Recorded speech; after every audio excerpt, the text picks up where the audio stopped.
Welcome everyone. I am very excited for this video. It has to do with us, Olim, and our contribution to Israel. So, Donna, what does that mean when you gave me this title? What did you have in mind? How can we contribute to Israel society? Right. So I'll tell you something. Why did I choose this topic is an interesting reason. I actually came to Israel 10 years ago, as I said already, and I find out that both Olim, but not only Olim, Israelis as well, just lose it a little bit in the conception of what Olim are coming to do to Israel, right? So we do come essentially to enrich ourselves over here and to allow ourselves a life of freely Jewish life in Israel, correct? But along the way, we've a little bit lost the part in which we actually come also to enrich the country and to make it grow and develop in different ways that we can contribute to, right? So it's an important thing that we go back a little bit to that and not forget how Olim are so important to the country. So the step of coming to Israel is a huge changing step for us, but we also have to have in mind that it's a step that is necessary and that we can use very much. It's hard for us, but we're here to make it, right? So that is essentially what I had in mind. There are a lot of different ways that Olim contribute to Israel, and we're going to touch upon that later on.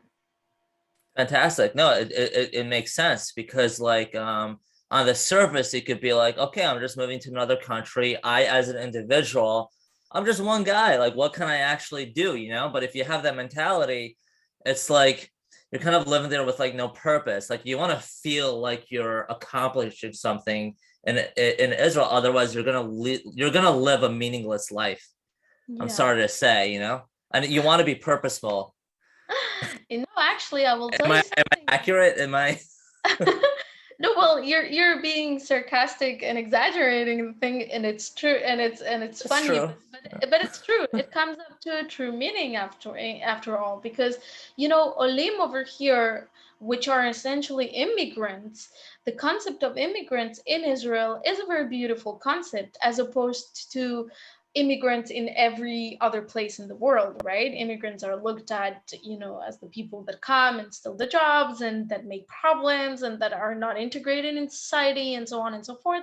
While in Israel, the concept has a lot more meaning and is much more beautiful, and it's about contributing and it's about building, and it's a sense and it's an integrative sense, right? So that is something that we need to keep in mind, right? Olim are not a menace to or a threat to the Israeli society. In the opposite, actually, quite the opposite. And the Israelis are all about accepting that and welcoming in and so on. But you have to remind them once in a while that this is who you are. You come with an added value, and you're here to build the country together with them. Right. And so basically what you're saying is don't let the Israeli in the supermarket or in the shuk be like, oh, you stupid American, you know, you should tough it out. No, but seriously, can you give me like an example, like a concrete example of what someone can do to contribute to the Israeli society? Unless So it's like a spectrum, it could be like maybe in your shul or I don't know in your city. Like I actually know someone who made Aliyah. She lives in Mispeh Yericho. Now she became the mayor of Mispeh Yericho. She's American. She became the mayor. So like, is it something like that? Is that contributing? Like what it is? But like what? Assuming someone can't be a mayor, what else can they do? So I'll tell you what, you're talking about that one example, but it's very common that we'll hear more of those examples. There's a lot of them, and more Olim are making it, making their way into the society, into top ranks, into very high economic levels, and all these different things, because essentially we make up for half. almost half of the Israeli society in the end, right? If you look at the statistics of it, we are about 3.5 million Olim in Israel, right? Out of Really? 8 million Israeli people. So yeah, Wow. definitely. I'll tell you what. Olim are very strong in the economy. They can be very strong in the country, in the development of the country, in the knowledge, in the culture that they bring. Okay, so how, for example, in the economy, we're talking about their economic power that they're bringing with them, right? These are owners of significant economic capital that they bring into Israel, and they invest in Israel, and making the country better than it is right now. So that is one of the things, correct? Right. Second thing within the economy is that we are actual doors, open doors towards market expansion. So the inner market of Israel is a very small one, but if you have people that know how to connect that market to the rest of the world, like Olim know how to do because they've worked abroad and they know the language and the mentality of those other countries, that is a very important thing that also enhances the country's economy. Okay. Um, yeah, did you want to say something? Did you want No, to I add? was just I was validating your statement. Absolutely. Right. So the second part that I thought of, for example, is when you talk about the development of the country. So we have continued and generational building efforts of Israel. We are part of the population growth, part of the development of new areas in Israel. For example, when we populate all these places that haven't been so much developed until now, right? We accommodate all these olim in different places that we didn't know as cities or neighborhoods or so on. We are bridging between different cultures and languages, which is a very, very enriching thing over here in Israel. As we spoke about, for example, when we go into politics and we bring in our own points of view, our own knowledge from before, and our own baggage and all these different things. And so I think, and also one very important thing within the political sphere is actually the contact between Israel and other countries in terms of asbara, right? We can be a multiplier effect to the asbara efforts abroad. Asbara is For the people who don't, oh, sorry, you were about to say it. I was about to ask what people who don't know what Haspara is. What is that? that's the image that we represent of Israel abroad, right? When people see in other countries the news about what happens in Sorry, this I country. lost it. My internet. Sorry. Sorry, Donna. My internet just like went down for a second. Okay, so I'm sorry. I'm gonna ask again. For Yes. people who don't know what Haspara is, what is Haspara? So Hasbara is the effort that the country puts in to building up the image of Israel abroad, right? So when we're talking about news, journals, all these kind of articles and all these different things that we hear abroad about Israel, it is always very biased. It is always very, very different from the reality on the ground, right? So when I'm talking about asbara is enhancing Israel's image abroad. This is something that once you become an Oleh and you are here on the ground and you go to the field and you actually sense everything that is happening in Israel and how is life over here in Israel beyond missiles, beyond the Arab-Israeli conflict, beyond all these different things, you can talk more about technology. You can talk more about the education system, the universities, the prosperity of the country, the development of new of cities.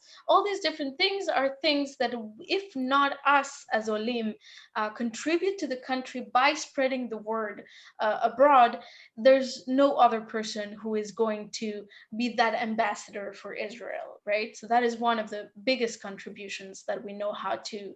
And we can communicate in our own languages, right? And we can say, I lived in the US, I know what the US looks like, and I know what American people think about Israel, but I also know now what Israel looks like.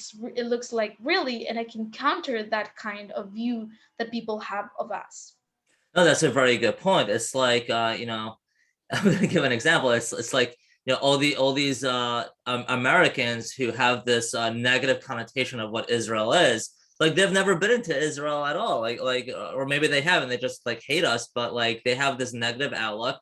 And but if they actually came to Israel and they actually see all the stuff that we do, they would never say that. So we have to be the voice and fight against that, because we truly understand what it is. And I'll tell you what, Ariel, it works for non-Jews and also for the Jews that are abroad to attract them to actually coming into Israel and getting closer to their people, their religion, their land. Not every Jew around the world is acquainted with what happens in Israel, correct? And they're not always, pro-Israelis completely. So that's also something that, it's a mitzvah to bring people into Israel. So Right. I really promote and push for Olim to be doing that too. Absolutely. And look, just because this was a great country doesn't mean, it's perfect. That's why we're having these videos. Uh, it's far from being perfect, and that is why I really encourage Olim to keep contributing and making it much better. And I'll tell you what, there's another point of the spectrum in which we can contribute, and that's knowledge, right? The brains that we bring into the country. We are entrepreneurs. We know the bigger world, right? The Israeli startup character. We also have it within ourselves. We come from academic research environments, or the educational system becomes a lot better. The pool of professionals and the productive force, right, is becoming bigger because we are here in good positions, because we can bring in our insights and all these different things, and we are professionals actually. Right. And there's a couple of things that we could definitely bring in and import from our own countries into You the know Israeli. what? You know what would be amazing for anyone watching this video, if someone is like empowered by what we have to say, to start a group in the Knesset specifically for Olim. Right. The Knesset represents all of us already, but definitely there's a lot of lobbying With to the be done. focus. Yeah, Yeah. absolutely, Ariel. All right. So is there anything else you want to share, or we're finished with this topic? Well, I'm pretty sure there's a lot of different other ways that I haven't mentioned, and I also encourage our viewers to actually comment down here and tell us what more do they think they have to bring to Israel, because I'm all for promoting for the Olim contribution to Israel. Fantastic. And yeah, as Donna stated, if you have anything else to add, please post in the comments below. Definitely looking forward for our next video. Donna, can you give us a teaser of what we will be discussing in our next video? Sure. Next video is actually going to be a little bit less philosophical and a lot more practical on where to start from when you're talking and thinking about making Aliyah. So do not miss it in the world, because it's actually something that is going to be very useful if you're envisioning your Aliyah to happen in the next few years. Right. And what's the title of that video?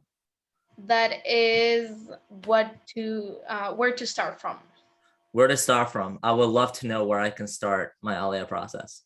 A lot of questions to have in your mind and a lot of processes to keep in mind that you're going to have to deal with. Awesome. All right. Thank you very much, everyone. We'll see you in the next video. Bye bye.